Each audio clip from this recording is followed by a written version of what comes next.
बाकीच्या तीर्थावर तुम्ही पोषक ठरू शकत नाहीत. त्या तीर्थाचा महिमा तुम्ही काटेकोरपणानं जोपासू शकत नाही, मी जोपासू शकत नाही. तुमची काय कथा आहे? काशीत जर जायचं असेल तर कुठं येतो भवा जायते तत्रा मातुलप कुला जाते येन सकला स्थिती शुभय व्याप्ती वाराणसीम अधिष्ठिता. मागे एक पुरावा सांगितला होता, आई जिवंत ज्याची आहे त्यानं काशीला एकटी बायको घेऊन जायचं नाही, त्यानं 1000 बाऱ्या जरी काशी केली तर घरचेची काशी केली समजायचं. आकाशवर पण दुसरा एक पुरावा सांगितलाय, मातुला कुला जायते, आजी जरी माईची माय जरी जिवंत असेल तत्रा भाषा ती जायते प्रवीणा भाषा क्रिया तथा स्नानोदकम यती वाराणसी पिंडा. पैसे कमिण्यासाठी जत्रा काढणं किंवा लोकांनी चांगलं म्हणावं याच्यासाठी जत्रा काढणं हे मूर्खपणाचं टोक आहे. विठाला विठाला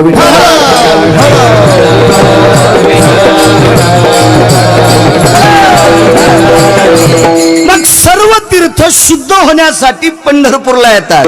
मी सांगतो म्हणून ऐकायचं नाही. आज ज्या भगवंताचं कलशारोहण कार्यक्रम झालाय भगवान शिवजीचा, शंकर सांगे ऋषी जवळी सकल तीर्थे माध्यान काळी येती पुंडलिका जवळी करती आंघोळी वंदिती चरण. सर्व तीर्थ शुद्ध होण्यासाठी पंढरपूरला येतात चंद्रभागेमध्ये. म्हणजे 349 गंगेला शुद्ध करण्याची ताकद निर्वळ बाप्पा चंद्रभागेत. 349 गंगेला शुद्ध करण्याची ताकद चंद्रभागेत. म्हणून चंद्रभागे स्नान तो का मागे हेची दान. साधा सोपा सरळ अभंगाचा अर्थ झालं कीर्तन. विठला विठला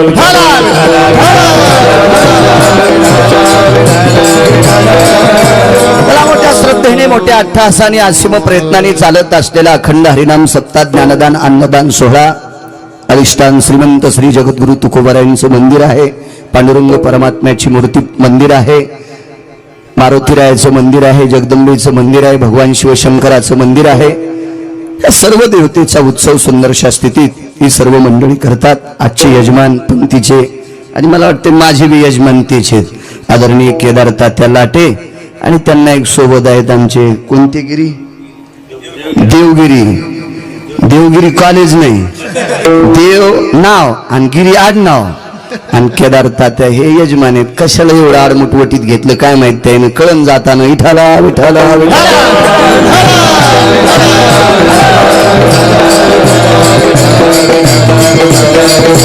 दोन्ही यजमानांना कोटी कोटी धन्यवाद. चला पंढरीचा वार करी वारी चुकवणे दे हरी. बघू आपण वेळ भेटला तर. जन्मोजन्मी तुझा दास का तुकोबाराय म्हणत असतात, देवा मला तुझा दास व्हायचे. दास्य तू कोणाला करावं लागत असतं माहितीये का? ज्याला संध्याकाळची पंचायत आहे त्यानं लोकांचा दास व्हायचे. ज्याला उद्याची पंचायत त्यानं दुसऱ्याचा दास व्हायचे. ज्याला उद्या 10-5 वर्षाला अडचण येणारे शेठजी त्यानं दुसऱ्याचा दास व्हायचे. कशाने अडचण येत असते माहिती मोरे साहेब? फक्त पैशानं. आणि पैसा कोणाला द्यायचा आहे, किती आणि कोणाचा संपवायचा आहे, कधी, हे जिच्या हातात आहे तिला लक्ष्मी म्हणतात. आणि ती लक्ष्मी तुकोबारायची पाय धरून काही नवल नाही, त्यांच्या पत्नीचा पाय धरून काटा काढीत होती. जिहं भार्या स्थितेषु रमार्जितो भवा तत्रायति कामिना स्थितो पवित्रा यति पुरुषार्थो किमत जायते. ज्याच्या कामिनीला लक्ष्मी प्रसन्न आहे त्याचा पुरुषार्थ मातीत कसा जाईल? ब्रह्मांडाच्या मालकाची धर्मपत्नी ज्याच्या पत्नीवर प्रसन्न आहे, पत्नीवर एवढीवरचा मालक किती प्रसन्न असेल त्या बाईवर? पाय धरायचा, पाय काटा काढायचा. आणि जुनी पद्धत सांगू तुम्हाला, काटा काढीत असताना काटा तसा दिसत नाही म्हणून तोंडात बोट घालायचं आणि त्या जागेवर असं चोळायचं. एकदा चोळल्यावर होत नाही, पुन्हा ते भरकं बोट तोंडात घालायचं आणि पुन्हा एकदा चोळायचं. म्हणजे जिजाबाईच्या पायाची माती लक्ष्मीचा पती तोंडात घालीत होता. याच्या पलीकडचा कोणता इतिहास सांगायचा? हे पिवळे बुधवारण ढवळे गुरुवारण, हे नवरात्रात चपला घालीत नाही, भेंडर खाती, हे शेपुडे सारखे उपास धरणारे याला कोण नाही विचारित. हे उपास म्हणजे शेपुडे सारखे इथं वारकरी संप्रदायात उपास तीनच सांगितले, सोमवार, एकादशी, प्रदोष. हे बाकीचे उपास धरू नका असं मी म्हणत नाही, पण धरतात तसे वागा. नवरात्रात चपला घालायच्या नाही, दसरा झाल्यावर घोरपडी सोडित नाही. हे कुधांडेनं म्हणून यायला कधीच देव प्रसन्न होत नाही. ब्रह्मांडाचा मालक जिच्या पायाची माती तोंडात घालतोय हे लक्ष्मीचा पती आहे, लक्ष्मीचा पती. मग लक्ष्मीचा मालक जी आरती ज्याच्या पत्नीचे पाय धरून माती तोंडात घालतोय त्याला लोकांचं दास्यत्व काय करायचंय. दुसरी गोष्ट सांगू तुम्हाला, माणसाला भीती कोणाची इथं बसल्या बसल्या कोणी बी एक जणांना सांगा बरं. यमाची भीती आहे का नाही. फेब्रुवारी 4 तारखेला 2:45 तासाला मी शुद्धीवराला आलतो ना. आप्पा तुम्ही आलते ना सगळे. डॉक्टरला विचारलं मला उलटी झाली का. मी विचारलं डॉक्टरला मला उलटी झाली का. ते म्हणले नाही. मी यायला म्हणलं फर्स्ट क्लास गिरगावकर, मेंदूला मार लागल्या उलटी होत असती असं डॉक्टर म्हणतात म्हणून मी त्यांना विचारलं उलटी झाली का. ते म्हणले नाही काय होत नाही म्हणलं गिरगावकराला. म्हणजे कशाची भीती वाटू लागली बाळूला. महाराष्ट्रातून किती पाकिट आणलेत गिरगावकरांनी. हे त्या दिवशी चट मातीत गेले असते ना, हे का नाही. आमच्यावर घेतल्यावर कशी खसखस पिकती नाही का. तुम्ही लई तुकाराम महाराजाची चुलते येतोय. किती लबाड्या करतात मला कपाळ पाहिल्या पाहिल्या कळत. विठाला विठाला विठाला.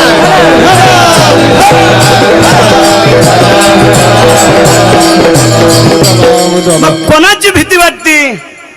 मेहता शेठ यमाची, यमराज की यमाची भीती वाटते. मग तो यम तुकोबरायला मुजरा करीत होता. ज्यांचं नाव ऐकल्याच्या नंतर यमाचं धोतर सुटतोय. ही तुकोबरायच्या नावात ताकद. काळ गुलाम सलाम तुकया घरी राबत असे. तुकोबरायला काळ मुजरा करीत होता. मुजरा भीती कशाची माणसाला. यमाची. मग यम ज्यांना नमस्कार करतोय त्याला काय गरज आहे दुसऱ्याचा दास व्हायची. काय गरज आहे. ज्याच्या घराच्या दारावाटच संपत्ती चालली तरी तो चहा प्याला दात घासीत दुसऱ्याच्या दारात. मग त्याला मनावत लागते चहा प्या. किडे खाईन तू या गावाला, किडे खाईन सुंबळ्या, तरी तू दुसऱ्याच्या दारात तोंड धुतोय. खालच्या नोटाची रबलू पातळ झाली. बुडातल्या नोटा असतात ते जास्त दिवस बंडल राहिलं की रबल ते नोटाला चिटकत आहे. मला एखाद्या वेळेस नोटा येतात ना पाकिटात, मी म्हणत असतो काऊन चिटकलं असं. ते म्हणजे हे फार दिवसापासून बॅकेट ठेवलेलं होतं. अरे बापरे. मग एवढं असताना तरी तू दुसऱ्याच्याच घरची सुपारी खातो रे. इथं प्रत्यक्ष यम नमस्कार करतोय. मग दास व्हायची काय गरज आहे. तुकोबाराने विचारलं तुम्ही का दास होतात. मी लायक संपन्न बुद्धीने विचार करतोय. मी विवेक संपन्न बुद्धीने विचार करतोय. मी चातुर्याने विचार करतोय. मी कोण्याही पांचटाचा दास नाही. मी त्या मालकाचा दास आहे. का कोणाचा दास व्हायचे. एक जणाला 500 एकर जमीन आहे. येतो मुद्द्यावर. 500 एकर जमीन आहे. आता जमीन 500 एकर असल्यावर आवत किती असते हे मला सांगता येणार नाही, कारण मला तितकी नाही. मला तेवढी जमीन नाही. आणि हल्ली तर सांगू शकत नाही. जरी असली तर नाही सांगू शकत, कारण आता ट्रॅक्टरचं युग आहे. पेरणी ट्रॅक्टर नाही, त्याच्यामुळे ते ट्रॅक्टर 5-50 एकर एका धडाक्यात पेरित आहे. त्याच्यामुळे मी ते सांगू शकत नाही. पण काळ जुना आहे. 500 एकर जमीन आहे त्यावर ती आवत किती असते. वा ठीक ठीक ठीक ठीक. मी घरी गेलो अभ्यास करीन याच्यावर. तुमची बी दाखीन दुसऱ्या कीर्तनात. विठाला विठाला विठाला.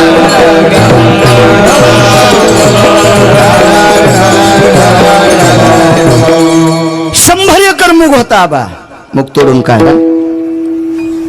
4-5 दिवसाची वापसा झालेली होती.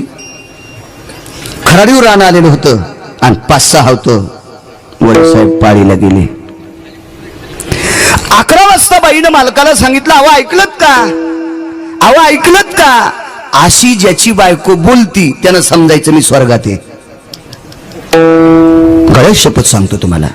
इतकी प्रेमानं ज्याची बायको बोलती त्यानं म्हणायचं मी स्वर्गात आहे. आणि ज्याची करकर करते असं समजायचं मी मसन वाट्यात आहे. विठाला विठाला विठाला विठाला.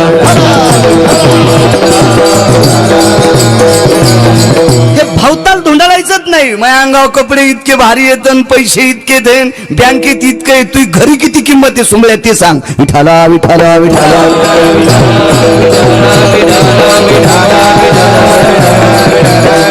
आणि तुम्ही सत्यनारायण पूजा पाठ आमक तमक उपास तापास वाऱ्या सगळं करतात, त्याच्यापेक्षा नवऱ्याला किती मानतात मला ते सांगा. विठाला विठाला विठाला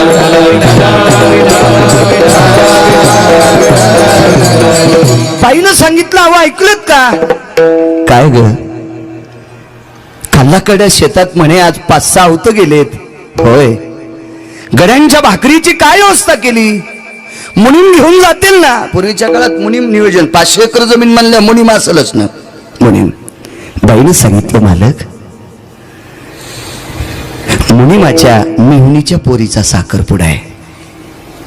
हे जरा गळ्या भोवतालचं नाते म्हणून मेहुणी सांगितले. दुसऱ्याचे कार्यक्रम टाळीत असते माणूस, हे जरा गळ्या भोवतालचे नाते माणूस जोपाशीत असते. त्यांच्या मेहुणीच्या मुलीचा साखरपुडा आहे. बरं, 2 दिवसाकरता मुनीम सुट्टीवर आहेत. ठीक आहे, माझा फेटा घेवर खुंटीचा. त्या बाईनं सदरा आकड्याची काठी ते फेटा आणून दिला. नाना हे घ्या. सदरा घातला, फेटा आवडला, कुरकुर वाजणारा बूट घातला. होते तशी वजनात माणसं राहत होते. आकड्याची काठी घेतली आणि कोपऱ्यातलं चौकातलं टोपलं घेतलं. आवाज सोमवार आहे. मग तुम्ही गड्यांच्या भाकरी घेऊन जाणार? होय. तुमचा सोमवार कधी सुटणार? मी माझा गड्यांसोबतच सोडील, तोपर्यंत माझी भाकरी बांध. अहो तुम्हाला गरम गरम पोळ्या लागतात, आजच्या दिवस गार पोळ्यावर सोडीन, ताण घेऊ नको. असा गडी शेतात येत. पटका असा बाजूला सरकीला आणि त्याच्यावर टोपलं घेतलं. जन्मोजन्मी तुझा दासा, कोणाचाही दास व्हायचं नाही. मग सांगतो तुकोबाराय का तात झाले. रावसाहेब आलं म्हातारे जी. दादा तुम्ही येत का? हो. कशी काय आलात? चलत आलो. भाकरी पाहिजे श्यामाच्या. आतमध्ये गेलं ते म्हातारे वाकत वाकत दादा भाकरी न्यायला आलीत पोराच्या. त्या बाईनं पालवात भाकरी बांधल्या. पालवच म्हणतात ना आपल्याकडे, काही भागात गाळणं म्हणतात. भाकरी बांधायच्या पालवाला काही भागात गाळणं म्हणतात, आपल्याकडे पालव म्हणतात. आणि काही भागात फडकं म्हणतात. नागपूर भागात वेगळंच म्हणतात, पण ते नाही सांगत. विठाला विठाला विठाला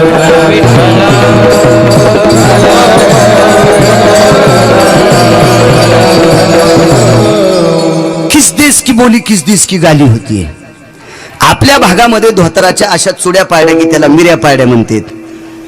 आपण काय पाड्या? आता मिऱ्या. नागपूरचं जर कीर्तनात सांगितलं तर ह्या उठून जातील. काय म्हणतात म्हणून? विठाला विठाला विठाला.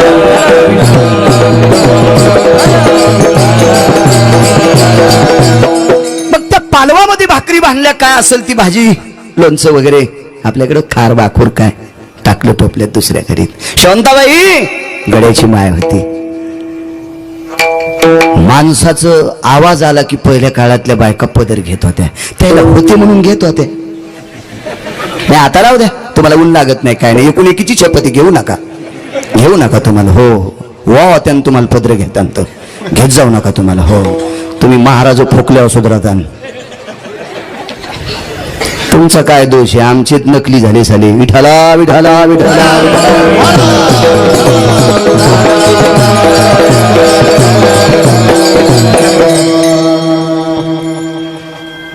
लगेच पदर सरसवला. उठली म्हातारी. बाई दादा तुम्ही? हो, रामाची भाकरी न्यायला आलो.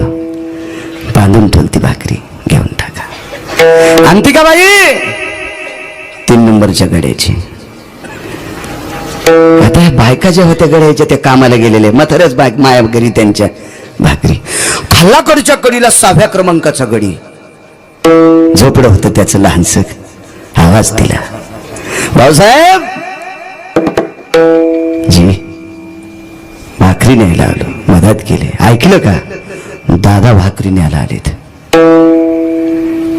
त्या म्हातारीनं कडीचं वाटण वाटून ठुलतं. म्हणजे मिरच्याचा लगदा केलता, लसूण कुटून ठुलता, जिरेज मिरे जवळ आणून ठुलते. पण एवढ्या मोठ्या माणसाला पावडे नाना किती वेळेस उभं करावा म्हणून भाकरी बांधल्या. आणि ताकामध्ये जराशी मिरची ते टाकून ताक पोळील्यासारखं हळद टाकून दिलं. डबाच नव्हता.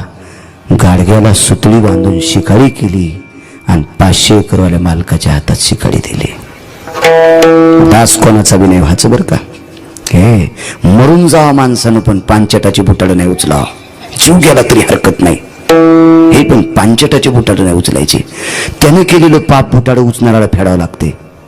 मूर्खाला कधी अनुमोदन द्यायचं नाही. चोराला घरात सांभाळलं की चोरी करणाऱ्यापेक्षा चोराला ज्यानं घरात सांभाळलं तो अर्धा पापी असतोय, अर्धा पापी असतोय. म्हणून पांचटाला कधीच अनुमोदन द्यायचं नाही, हा धर्म सिद्धांत आहे. डोक्यावर भाकरीचं टोपलं, एका हातात काठी आणि एका हातात ताकाची शिकाळी. शिकाळीच म्हणतात आपल्याकडे, शिकाळी शिकाळी. हो, त्याच्यात जर वीस तू घेतला तर त्याचं दुसरं नाव आहे, ते नाही सांगत मी.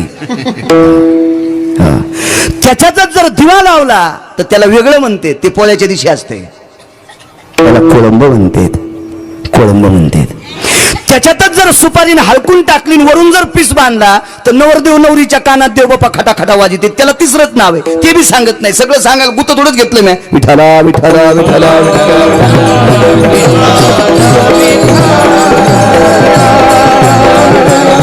शिकारी हातात घेतली. मला सांगा, वयस्कर माणूस आहे, 55-60 वर्षाचं वय, सुंदरसा पालकोरचा फेटा आहे, कुरकुर वाजणारा बूट आहे, वजनात अंगात पोशाख आहे. आता जर खालीवरी पाय पडला तर टोपलं कोण्या हाताने धरायचं? एका हातात ताकाची शिकाळी आहे, एका हातात काठी आहे, धरायचं टोपलं कोण्या हातात? तशीच काठी माथारा आडवं करायचं, टोपल्याला हात लावायचं. नाही तर गरीब बिचाऱ्या गड्याच्या आश्रमापा भाकरी मातीत जातील आणि 2-2.5 किलोमीटर शेतात माथारं गेलं. तास सांगायला, तास तास तास. आणि मग तुम्हाला संतांचा पुरावा सांगतो, हा सोपा पुरावा सांगतो आपल्यातला, आणि मग संतांचा पुरावा मांडतो तुमच्या पुढे.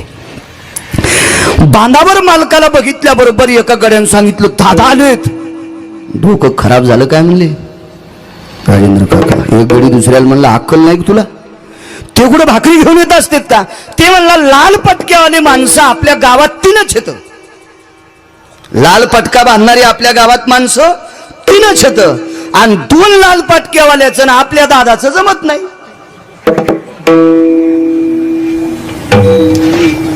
ते काही भाकरी आणू शकत नाही. मग 3रा लाल पटका कोणाला आहे? मग आपल्याच दादाला. तेच भाकरी घेऊन आले गणेश. हे वर्म लक्षात आल्याबरोबर 6 होतं म्हणल्या, वाकण किती पडत असन? लय मोठं. जीनच्या पॅन्टीवाल्यानं वाकण डोक्यात घ्यायचं नाही. हे फक्त जुन्या धोत्रावाल्यालाच. ज्यानं शेती केली त्यालाच, ज्यानं इस्ताऱ्या करून फिरले त्याला तर काहीच कळत नसतंय. रताळ खाली लागत आहेत कवर इथं. विठाला विठाला विठाला.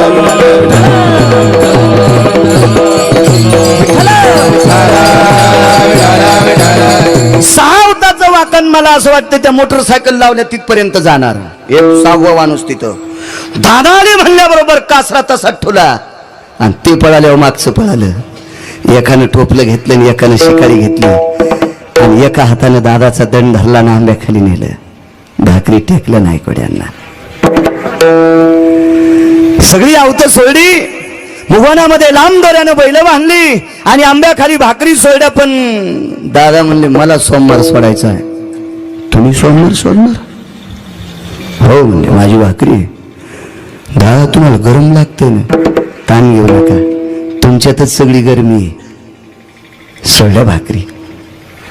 सगळ्याच्या भाकरीवरचं कोणाचं लोणचं घेतलं, कोणाचा ठेसा घेतला, कोणाची खारातली मिरची घेतली, कोणाचं मिरचू घेतलं. आणि ज्या बाईनं ताक असं चलत चलतच दिलतं ते पळसाच्या दुरणात घेतलं. काय होतं रानात? झाकणे दुरण. जुना काळ सांगालो मी, आताचा नाही, जुना काळ. पळसाच्या दुरणात ताक घेतलं. घड्याळी सोबत 500 एकरवाल्या मालकाने बोराडे नाना दुपारचा सोमवार सोडलाय. सगळ्या गड्याच्या भाकरीचे पालव टोपल्यात टाकले, ताकाचं गाडगं इसळून टोपल्यात टाकलं आणि घरी आले. 5 वाजता आवत सुटले. बैल चारायचे होते. वयस्कर घरी होता. त्यानं बैलाचा कासरा फेकला आणि रुमण्यावर डोकं टिकून रडू लागला. मागच्या गड्याने विचारलं, का हो मुगवनात इंच वगैरे चावलाय? नाही. मग का रडत? गेल्या 40 वर्षापासून यायची इथं नोकरी करतो. गेल्या 40 वर्षापासून मी यांच्या इथं नोकरी करतो, पण गेल्या 40 वर्षामध्ये मालक जेवताना पाहिलाच नाही. मालक जेवताना बघितलाच नाही, पण 40 वर्षाच्या नंतर सकाळी केलेल्या पोळ्या मालकानं आंब्याच्या झाडाखाली आपल्या साध्या ताकासोबत खाव्या. काय मालकाची ख्याती आहे. मरेपर्यंत या मालकाचं साल सोडायचं नाही. दृष्टांत संपला. गड्याच्या पोटाची सेवा व्यवस्था जो मालक करतोय त्या गड्यानं त्या मालकाची चाकरी करायची. ज्या दासाच्या अन्नपूर्णेची व्यवस्था जो मालक करतोय त्या गड्यानं त्या मालकाचा दास व्हायचे. हा व्यावहारिक दृष्टिकोन. आणि म्हणून संतांच्या पूर्ण जीवनाची व्यवस्था माझा विटेवरचा मालक करतोय. वस्त्राया पोटाची कोण चिंता करतोय? तो माऊली आमुची पांडुरंग. संतांच्या पोटाची आणि वस्त्राची व्यवस्था या सर्व गोष्टीची व्यवस्था विटेवरचा मालक करतोय. व्यावहारिक दृष्टिकोन जर पाहिला तर 500 एकर वाला मालक जर गड्याची व्यवस्था करत असेल तर त्या गड्याला त्या मालकाचं साल सोडा वाटत नाही, त्याचं दासत्व सोडा वाटत नाही. हा व्यवहारातला दृष्टिकोन आहे. तर पूर्ण संसार स्वतःच्या अंगावर वाहून घेतो. ही ज्या देवात ताकद आहे. जन्मो जन्मी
गड्याची जो मालक करतोय त्या मालकाचं दास्यत्व करायचं. आणि मालकानं बी मोकार गडी सांभाळायची नाही बरं का. मोकार जनावर पण सांभाळायची नाही. आगा वर्षभावर उतावडे. फक्त अर्थ सांगणार नाही, तुम्ही समजून घ्या. तया वृषभाची वैरणीशी जोडे आखाद्याची तोडेल पोट्याची. बैल जर बैलाशी शहाणपणा करीत असेल तर शहाण्या मालकानं दुपारची हिरवी वैरण त्याची बंद करायची आणि दगड टिकून उभाटे आऊत आणायचं. तिसऱ्या दिवशी बैल शेपूटवरी करून आऊत ओढतोय. तर खराब काम करणारे माणसं पटकन मंठ्याच्या बाजारात इकायची, म्हणजे सोडून द्यायची. मी या मताचा माणूस आहे. मालकानं बी पानचट गडी नाही सांभाळली पाहिजे. कधी कधी आपण दूध काढायचं. 10-15 गायी आलेल्या आहेत, नका लय मोठं निघणं, पण आपल्या चहापुरतं निघावं ना. 15 गायी आल्या, वासरू बांधलेले, गायीच्या काशीत दूध आहे. वासराला सोडीनत म्हणून त्याला पिता येणं आणि याला काढता येणं म्हणून काळाचे 8 वाजले. म्हणजे वासरात आणि याच्यात काय फरक आहे? अरे तू या पुरतं तर तुला काढता यावं ना. याचं नाव मालक असतं, याचं नाव मालक. ज्या क्षेत्रात जाताना त्या क्षेत्रातला माणसानं राजा व्हावं. ज्याला शेती करायची त्यानं शेतीतला राजा व्हावं. ज्याला परमार्थात याचं त्यानं परमार्थात अपूर्ण राहिलंच नाही पाहिजे. कारण समोर बसलेला माणूस किती विद्वान असेल हरिबुवा हे सांगता येत नाही. म्हणून गप्पा हानीत असताना जरा हिशोबात बोललं पाहिजे. विठाला विठाला विठाला.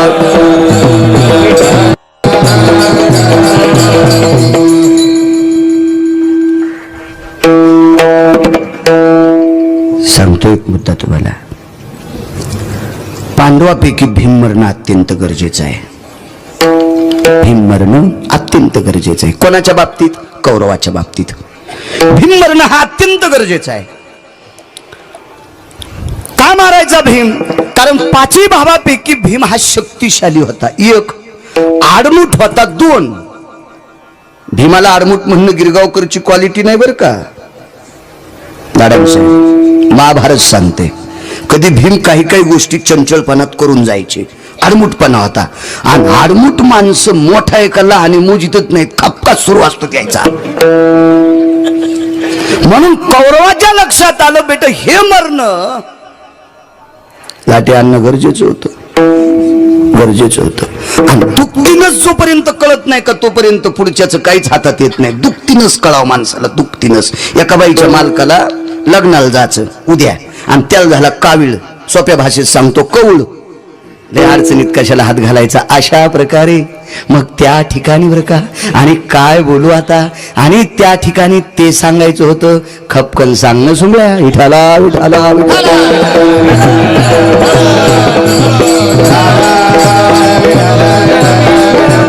कौळ झाला, आणि कौळ झालेल्या माणसाला तेलकट पदार्थ वर्ज्य असतात. नवनीत ज्वराते विक, तापाच्या माणसाला अपोवा महाराज विष, नवनीत म्हणजे दूध सुद्धा विषा समान असते, ते काही निमित्त असते. तर मग एक कावीळ झालेला आपला मालक, हे मित्राच्या पोरीचं लग्न आहे, त्यांचा घनिष्ठ मित्र आहे, आणि हे लाडू खातील कावीळ वाढल. बाईला दुखतीनच माहित होती, इस्त्रीचे कपडे घातल्याशिवाय बाहेर निघत नव्हतं. काही काहीच्या कपड्याचा थाट पावा, घरी 12 तिळू फिरत. काहीची टोपी इतकी कडक असती, फेकून हल्ली की ऑपरेशन होईल, बायको सातारबाईचा कापूस याचायला. त्याच्यावर काय नसतं, त्या कपड्यावर कधीच जायचं नाही. आणि कपड्यानं जर माणसाची श्रीमंती झाली असती, तर लोक कपडे घालते. 150 रुपयाला पॅन्ट लय भारी भेटती मुंबईला. मी लय गेलो कीर्तनाला, आता मी घालीत नाही म्हणून आणल्या नाही, नाही मला सुद्धा आणा वाटू राहिल्या, पण कोणाला घालावं घालीतच नाही मी. विठाला विठाला विठाला.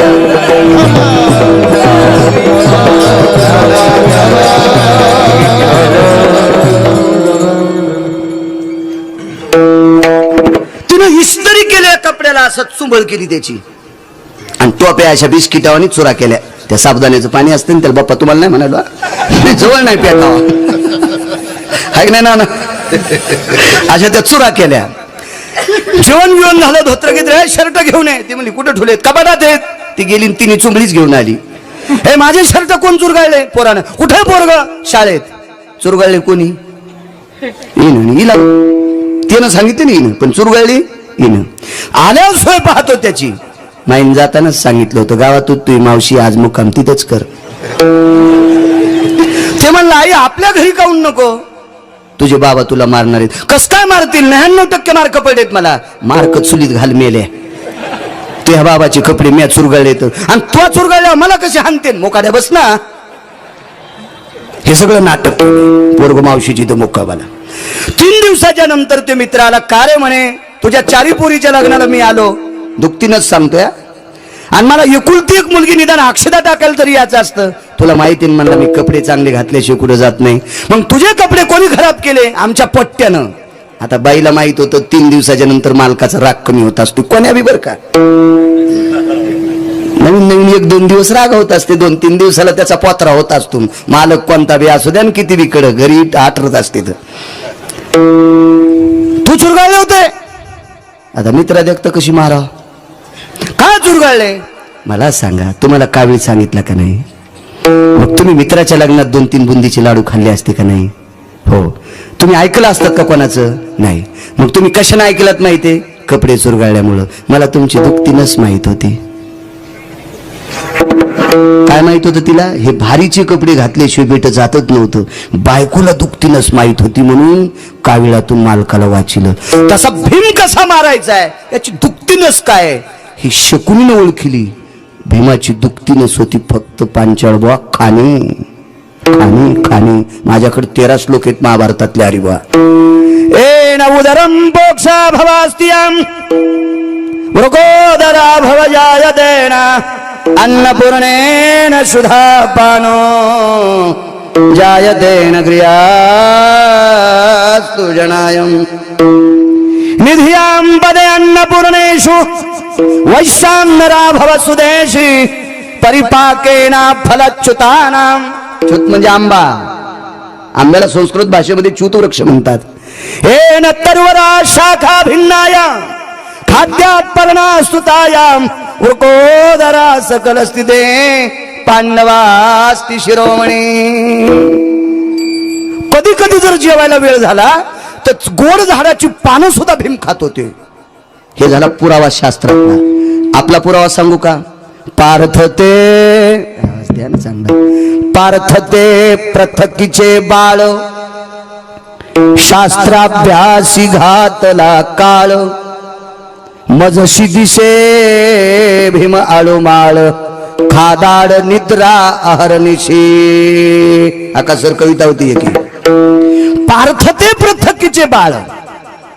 पार्थ म्हणजे अर्जुन, पृथकी म्हणजे कुंती. शास्त्र अभ्यासी घातला काळ, नाना प्रकारचे शास्त्र पाठ केले असतील. मजसी दिसे आळूमाळ, खादाड निद्रा हृदृशी डोळे गोळा.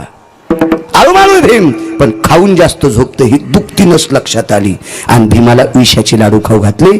जन्मोजन्मी तुझा दास, का दास वाचे विटेवरच्या मालकाचा, याच्यावर सांगतोय. विषाचे लाडू खाऊ घातले, त्या विषाचा प्रादुर्भाव भीमावर झाला. दोरीनं हातपाय बांधले आणि समुद्रात भीमाला टाकून दिलं. 4 नंबरचं विष टाकलं होतं.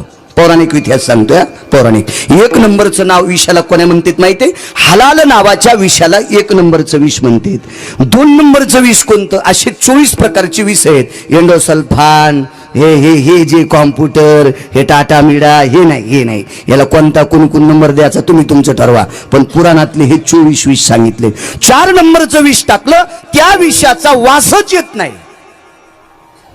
म्हणून खाऊन टाकलं आणि प्रादुर्भाव झाला. बेशुद्ध अवस्थेत भीम पडले आणि टाकून दिलं. भीम शक्तिशाली होते बरं का, अत्यंत मरणं गरजेचं होतं. कारण शक्तिशाली माणसं 4च होते. एक कीचक होता, जरासंध होता, अंधा धृतराष्ट्र होता आणि भीम होता. जरासंधाला 11,000 नागाचं बळ, धृतराष्ट्राला 11,000 नागाचं बळ, कीचकाला 11,000 नागाचं बळ, जरासंधाला 9,000 नागाचं बळ. एखाद्या वेळेस मागं पुढे झाला असेल तर हो द्या, याच्यात काय नाही, पुन्हा तुम्ही घरी गेल्यावर दुरुस्ती करा. होते कधी कधी मेमरी कार्ड डाउनलोड आल्यावर एखाद्या मागं पुढं. आणि भीमाला होतं 9 ते 10,000 नागाचं बळ. आता जर ताकद सांगायची असेल तर हॉर्स पॉवर म्हणजे घोड्यावर पॉवर ताकद सांगितली जायची. तर भीम किती शक्तिशाली होता. विज्ञानवादी माणूस मानित असेल न मानित असेल, मला त्याच्याशी काही संबंध नाही, मी वाचून सांगतोय. आणि महाभारत काय आमच्या आजगीजन लिहिलेलं नाही. तुला जर पटत नसेल तर ज्यानं महाभारत लिहिलंय त्याची सोय पाय. महाभारत काय गिरगावकराच्या टकली सर घरची जहागिरी नाही. हा, भीमाची ताकद किती होती. रेल्वे स्टेशनहून एक कालावंशिक होती, आता इथे सुपरफास्ट गाडी जाणार आहे. कृपया प्रवाशांनी प्लॅटफॉर्मच्या दूर उभं राहावा. अति वेगात नाही कोड्यांना गाडी जाती, पण प्लॅटफॉर्मवरची पत्र पडत आहेत का? नाही. रेल्वेच्या पटरीच्या कडीचे झाडं पडत आहेत का? नाही. म्हणजे इंजिन मध्ये ताकद आहे पण प्लॅटफॉर्म पाडण्याची नाही, कडीचे झाडं पाडण्याची नाही. भीमानं जर आवेशानं भास्करावा असा पाय आपटीला तर फरलांग मध्ये झाड उभं राहत नव्हतं. ताकद किती असेल कल्पना करा. ही भीमाची शक्ती होती. याच्या पलीकडचा विषय सांगतो. लपंडाव 3 प्रकारचा असतो. 6 प्रकारचा लपंडाव आहे, त्याच्यातला 3 प्रकारचा सांगतो. अडचणीत एक खेळतात, झाडावर एक खेळतात, पाण्यावर एक खेळतात. मी खेळला अजून कोणताच नाही, फक्त वाचिलाय. 6 प्रकारचे, पण ते 3 दुसऱ्या कीर्तनात सांगू. जर पुढच्या वर्षी बोलिलं तर मला आवडतं तर पुन्हा येईल. विठाला विठाला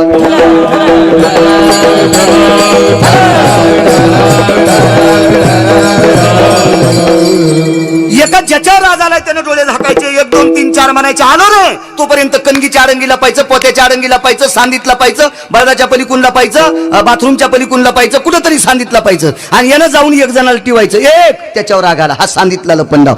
पाण्यातला लपंडाव, ज्याच्यावर राज आलाय त्यानं कडेला उभं राहायचं, ज्यांच्यावर राज नाही त्यानं पाण्यात बुडी मारायची. आणि यानं पाण्यात बुडी मारून 1 जणाला धरायचं. 1 नंबरचा हा रास्त्याच्या, हा पाण्यातला लपंडाव. झाडातला लपंडाव, ज्याच्यावर राग आहे त्यानं खाली उभं राहायचं, ज्यांच्यावर राज नाही त्याने वरी फांद्यावर जायचं. 1 2 3 4 5 म्हणायचं आणि त्यानं झाडाचा बुंथा रेंगून वरी जायचं. तोपर्यंत हा ज्या फांदीवर जाईन त्या फांदीवर त्यानं तिकडे उडी हाणायचं आणि वरच्या फांदीवरल्यानं येणं उडी हाणत असताना शेंडी पकडायची. ही पराकाष्ठा भीमाची करीत होते. कोण? कौरव. भीमाची शेंडी तुटली. धर्माला सांगितलं काय करावं. अरे नको, ते भाऊ येत आपले, तुझ्यात फार मोठी ताकद आहे. विटीवरच्या मालकाला म्हणजे द्वारकाधीश कृष्ण परमात्म्याला सांगितलं, देवा माझी शेंडी उपटिली शकुनीनं, काय करायचं. देवानं सांगितलं तुझ्या ताकदीनं सगळं खरंय, पण तुमचं ऐकल्याशिवाय कसं करू. मग आता तुझ्यावर राज येणार आहे ना, उपाय तुझ्या हिशोबानं कर. दुसऱ्या दिवशी झाडावरचा लपंडाव सुरू झाला. येऊ का? वरच्यान म्हणले हे वरी नाही गेलं. बुडाव लाथ हाणली. झाडाच्या बुडाव लाथ हाणल्याबरोबर बोरं होलील्यावानीच कौरव खाली पडले. बोरं कसे खाली पडते असे कौरव खाली पडले, कौरव खाली पडले. म्हणून भीम मरणं गरजेचा होता. भुक्तीनच लक्षात घेतली. 4 नंबरचं विष टाकलं. विषाची पेटीवरच्या मालकाचाच का दास वाचय याच्यावर सांगतोय. आणि पाण्यात टाकलं. धर्माच्या कानावर वार्ता गेली. आपल्या भावाला विष खाऊ घातलंय आणि पाण्यामध्ये भीमाला टाकलंय. भीम आता मृत्यू पावणार. विटेवरच्या मालकाला माझ्या कृष्ण परमात्म्याला बोलून घेतलं. धर्माच्या डोळ्यात पाणी, अर्जुनाच्या डोळ्यात पाणी, नकुल सहदेवाच्या डोळ्यात पाणी. कृष्ण परमात्म्याने विटेवरच्या मालकाने विचारलं, तुम्ही का रडता. भीम मृत्यूचे शेवटचे श्वास मोजतोय. माझा एक प्रश्न आहे देवा. 2 प्रश्न विचारले धर्मानं. ऐकून घ्या प्रश्न कोणते होते. आवाज करावा मोठा, देव चांगलं करीन तुमचं. करा करा करा. 2 प्रश्न विचारले. देवा आम्ही 5 भाऊ मेल्याच्या नंतर द्रौपदीच्या कपाळावर कुंकू पुसल्या. भगवान म्हणले जाणार. तुम्ही 5 ज्या दिवशी मरतान त्या दिवशी द्रौपदीच्या कपाळावरचं कुंकू पुसल्या जाणार. एक उत्तर मिळालं. देवा आमच्या 5 जणांपैकी एक मेल्याच्या नंतर आता द्रौपदीच्या कपाळावरचं कुंकू भगवान म्हणले तरी पुसल्या जाणार. गणपती किती आहेत तिला? 5 5 5. सामान्य नव्हती द्रौपदी. महाभारतातून द्रौपदी जर बाजूला काढली ना तर महाभारत शून्य. पण त्या द्रौपदीच्या सुद्धा विरोधात काही पांचट बोलत आहेत. विठाला विठाला विठाला.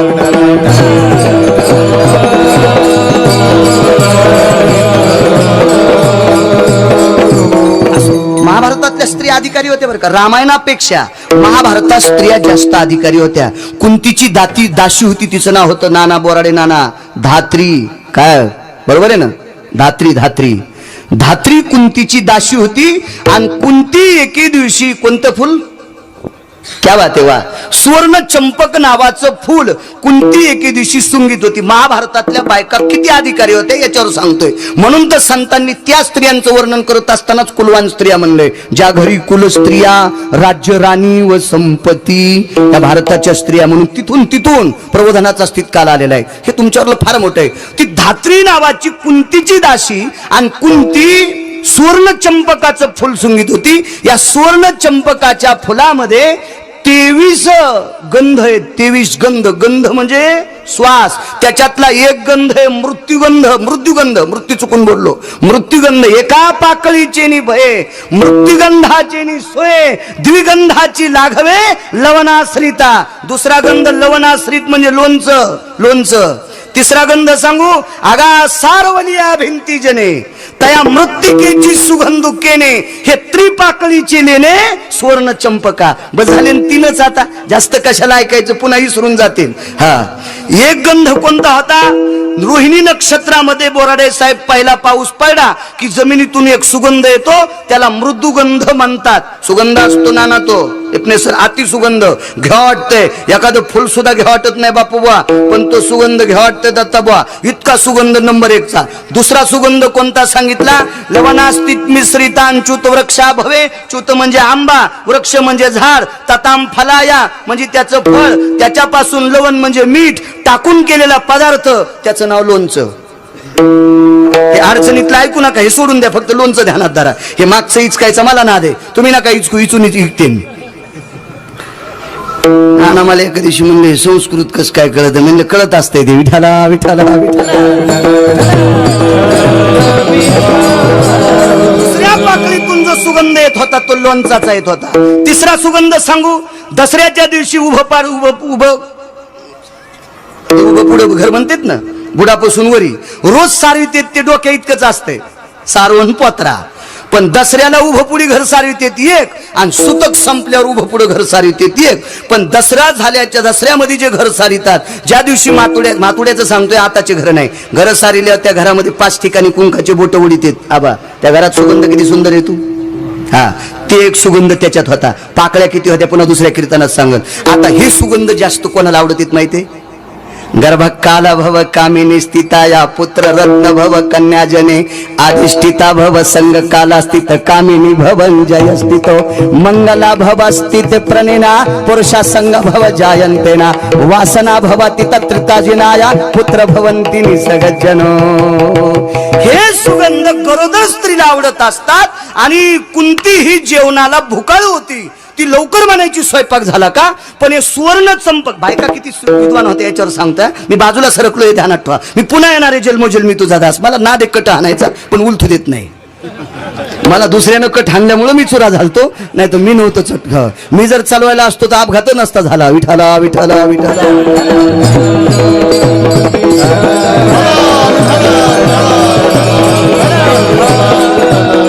चला, ज्याच्या नशिबाचा जोर त्याचा कोणा खाणे चोर वाचिलं, मला काय ताण नाही. असं दे, जाऊ दे, होत राहते.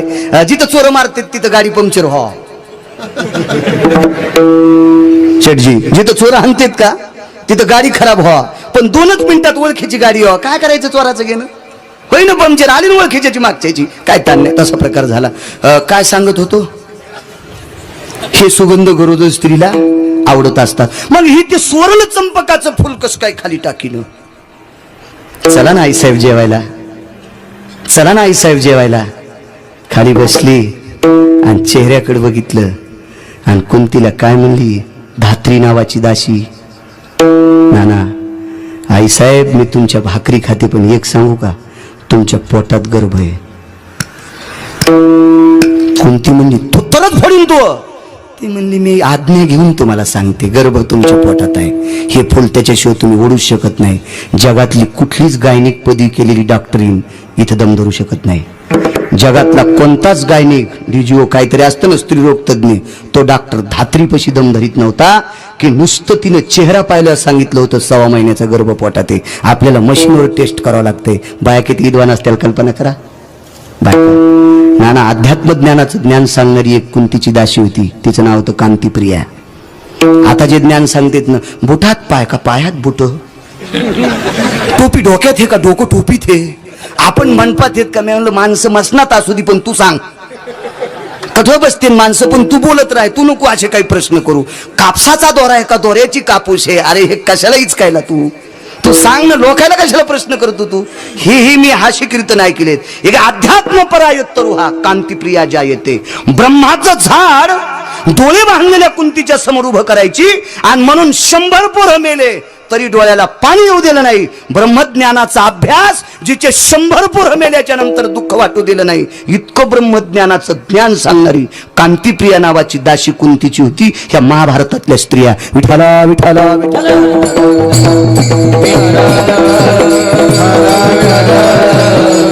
मला वाचा वाटते बरं का. आमची पोरायची माय म्हणली माय कहा पुस्तकात तोंड पुस्तकात तोंड. आता मी ऐकून घेतलं, फुरसानाचं ऐकावं लागत असतं, विलाद नसतो त्याला. काय करता, आपल्याला जर हे ऐकायचंच नव्हतं तर लग्न करायचं नव्हतं. मागणं पुढं फुफुटा उडा, आता बायकाचं ऐकावंच लागेल ना. ती म्हणते माय कहा पुस्तकात तोंड कहा पुस्तकात तोंड. मला एके दिवशी राग आला, मी म्हणलं मोह तोंड पुस्तकात आहे म्हणून तू घरी येस.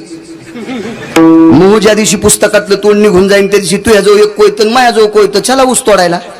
त्या दिवसपासून ती काही म्हणलीच नाही मला. हे असं घरी झालं नाही म्हणा, तुमचं सांगायला विठाला विठाला विठाला.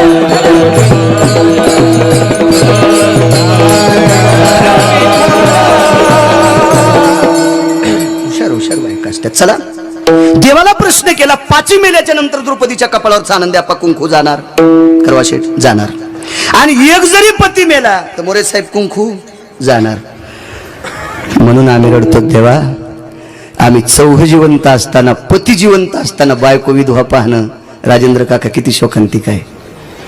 माणूस मेल्याच्या नंतर बाई विधवा होत असते, पण पती जिवंत असताना शिवाजी बाबा बाईच्या कपाळावर बुक्का लागला. हे किती चुकीची गोष्ट आहे, किती चुकीची गोष्ट आहे.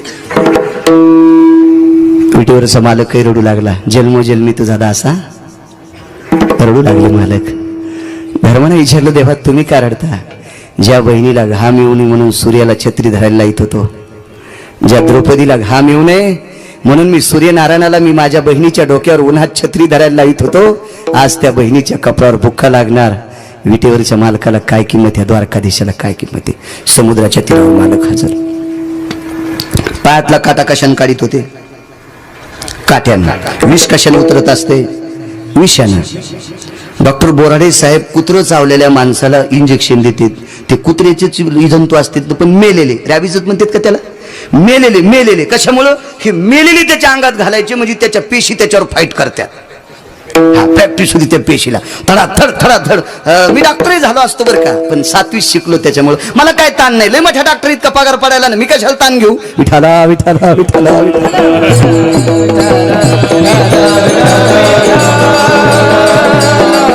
म्हणजे कुत्र्याचं जरी विष उतरायचं असेल डॉक्टर साहेब काय लागतं, आणि विष जरी उतरायचं असेल तर विषच लागतं, विषच लागतं. विष विष विष विष.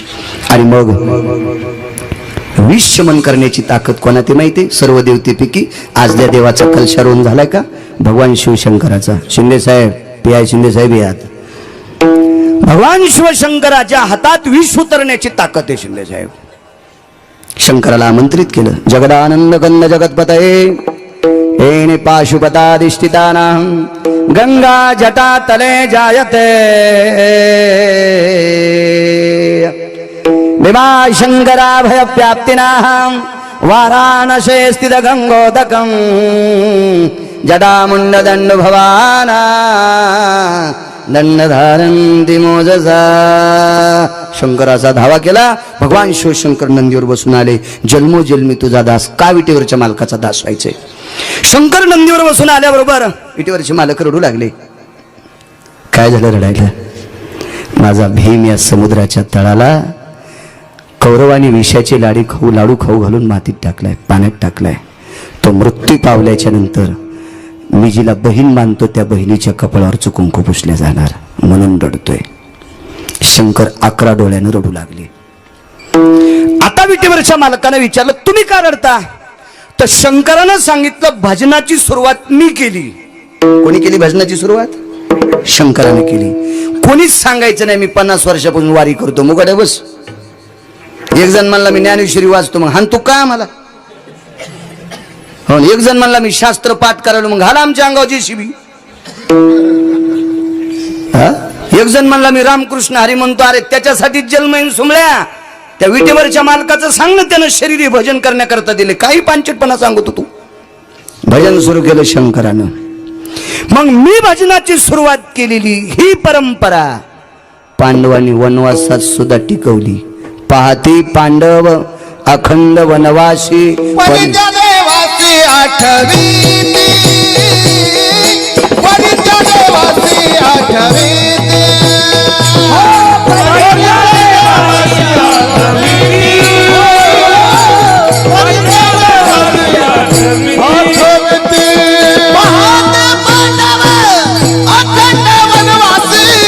परित्या देवासी आठवीती, परित्या देवासी आठवीती.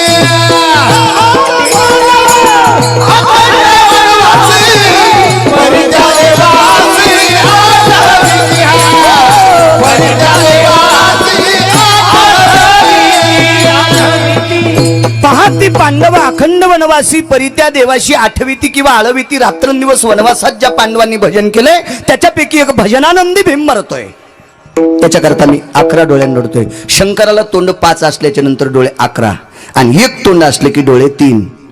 एकादश स्नयन स्थिता भवा प्रदिर्भव भवभासा यदि जायं निधिपते निधि जनाः निधि अधिष्ठितां सकल जाया पंचानन भवस्थितो लंबोधर भव विकटशं गिरिजा भवज्जायते तत्रा सिद्धार्थि लोकानां यत प्रविशताः निसर्गो भवज्जायते तत्रार्चक्षुस्द्वारे पवित्रा विन्यासा गंगोदकं जटाधरे तत्रा विन्यास भव अधिष्ठितां देवलाक्षत्रे यत प्रमुख पंचायतनः येन सर्व सदाशिव अधिष्ठितः तत्रा कलशोरोहणः तत्र अधिष्ठित प्रियजन यत्कीर्तनो बाळू महाराज शर्मन्ने. हे शंकराचं वैभव, शंकराचं शंकर. हे 2-4 वर्ष हेच केलं ना, आता नाही करीत. विठला विठला विठला विठला विठला.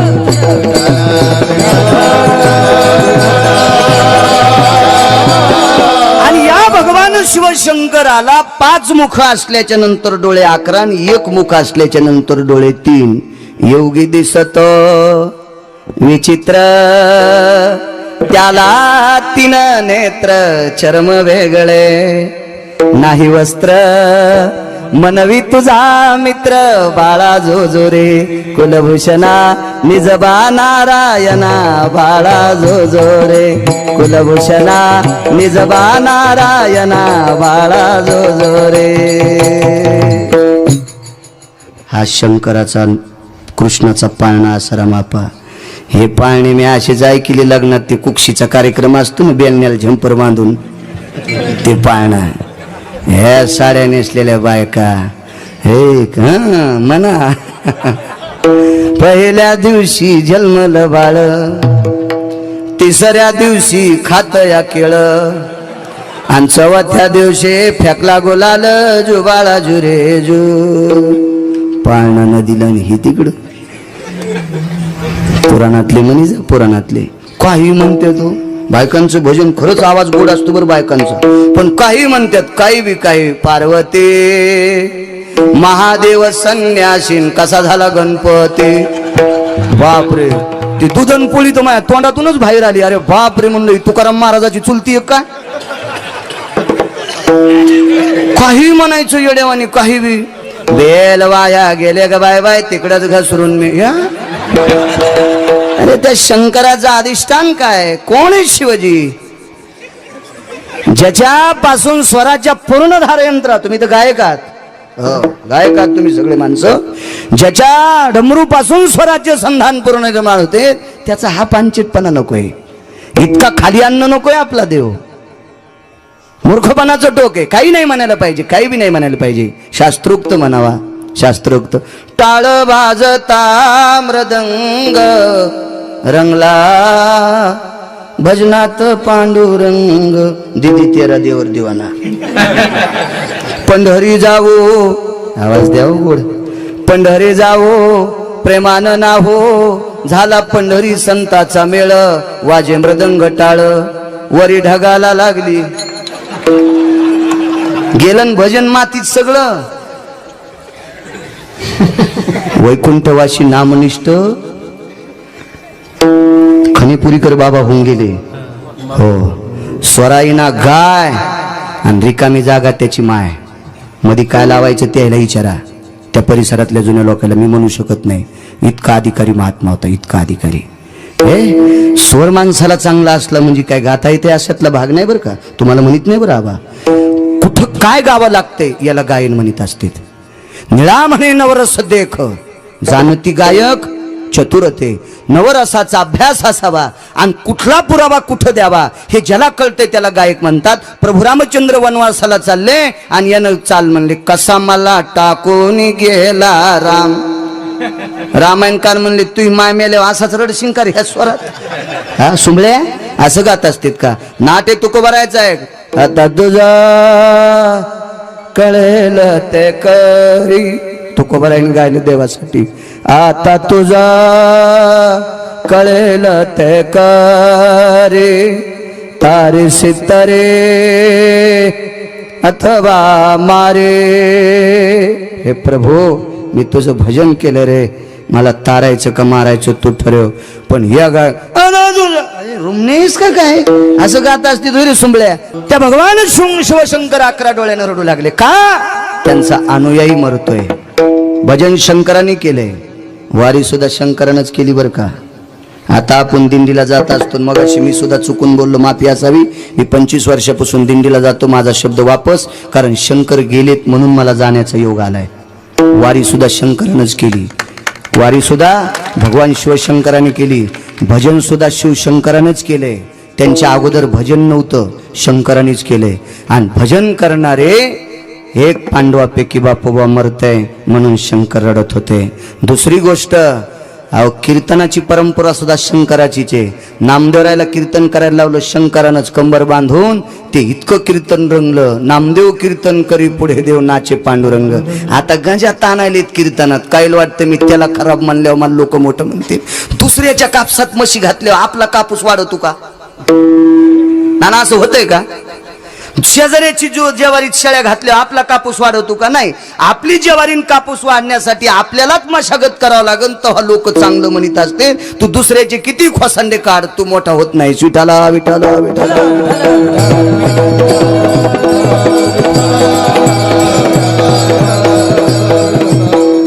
भगवान शिवशंकर रडू लागले.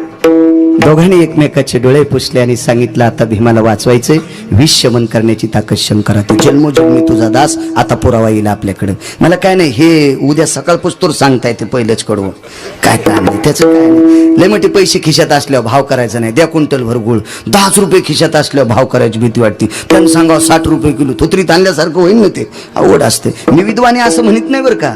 तुमच्या डोळ्यातून मिळालेल्या आशीर्वादावर गिरगावकर बोलते.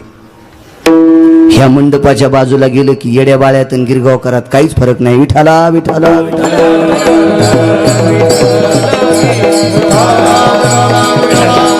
डोळे पुसले भगवान शिवशंकरांनी, पाण्यात उडी टाकली. जलप्रिय देवता आहे शंकर, ही जलप्रिय देवता आहे, जलप्रिय. दुसऱ्या देवताला पाण्यात उडी टाकीत असताना अनुमान काहीतरी बघावं लागेल, विचार करावा लागेल. सगळ्या देवता पाण्यात उडी टाकू शकत नाहीत.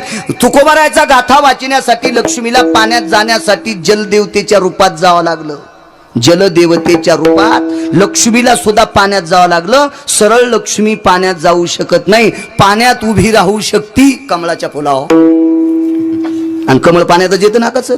होय पावडे सर, कमळाची. पण पाण्यात जाऊ शकत नाही. तिला जलदेवतेच्या रूपात जावं लागलं. शंकर ही जलप्रिय देवता आहे म्हणून पाण्यात गेले. का? कारण पाण्याचा ओघस त्यांच्या डोक्यावर आहे. जटाधर गंगा ती भवाना, गंगा डोक्यावर आहे. पाण्यात उडी टाकली आणि पद्मिनी नावाच्या स्त्रियांना भेटले. नागांच्या पत्न्यांना पद्मिनी म्हणतात.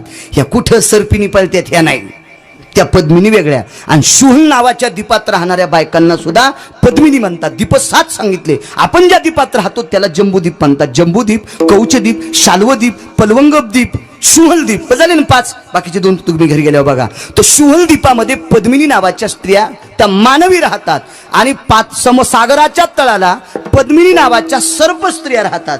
त्या सर्प पद्मिनींना विनंती केली, तुमचे मालक कुठे आहेत? ते चाऱ्याकरता निघून गेले. अगं मालकांना आल्यावर सांगा, याच तळ्याच्या पाण्याच्या कडे तळाला भीम नावाची एक व्यक्ती, पांडवांचा भाऊ, त्याला विषाचे लाडू कौरवानं खाऊ घातले. तुमच्या मालकाला म्हणून त्याचं विष शमन करा. मग ही सर्व सर्प आले आणि त्या सर्पाने भीमाला चावा घेतला. भीमाला चावा घेतल्याच्या नंतर 4 नंबरचं विष सापाच्या अंगात गेलं आणि भीम सुखरूप वाचला. नायकवाड्या आणला, सुखरूप वाचला, सुखरूप वाचला. आणि मग भीमाला भगवान शंकराने 16 तासाच्या नंतर वरी आणलं. आका तीड मात्रेचे निभवे, प्रभास्थित आभास लवे, 8 प्रहारा माझारी पावे, एकाम मध्यास्थिती. लहाने सर, एकाम मध्यास्थिती म्हणजे 1 प्रहरण, दुसरा अर्धा म्हणजे 1.5 दिवस. आणि 8 प्रहराची, 4 प्रहराची रात्र आणि 4 प्रहराचा दिवस. 8 प्रहराचा 1 पूर्ण दिवस होत असतो 1 प्रहर. तर ह्या 1.5 दिवसाची पराकाष्ठा भगवान शिवशंकराने मग भीमवरी आणलाय. आता 1.5 दिवसाचे तास किती?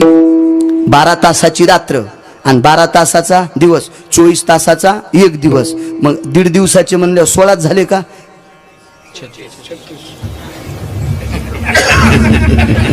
ते तर 2 पूर्ण याचे झाले ना दिवसाचे. 12 त्रिक 36, 36 पूर्ण दिवसाचे झाले.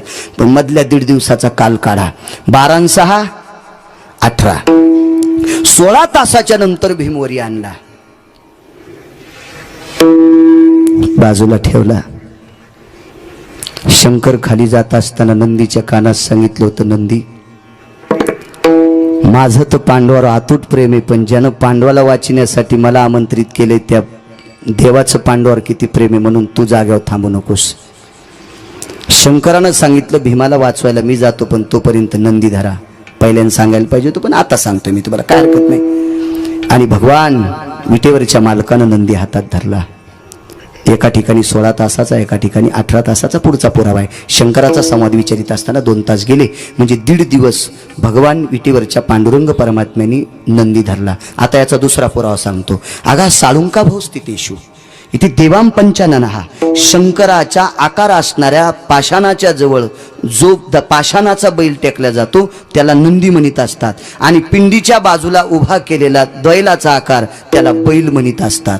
शंकराच्या सानिध्यात असणाऱ्या बैलाला नंदी म्हणत असतात आणि शंकराच्या बाजूला गेलेल्या त्याच बैलाला बैल म्हणत असतात. हा धर्म सिद्धांत आहे. शंकर जोपर्यंत आरूढ आहेत, पाशुपता भवस्थिते आरूढा जायते मक्त तत्रा पाशुपता जायते पंचानना एति वृषभा सकल स्थितेषु. हे काय गांजा कसनं लिहिलं नाही.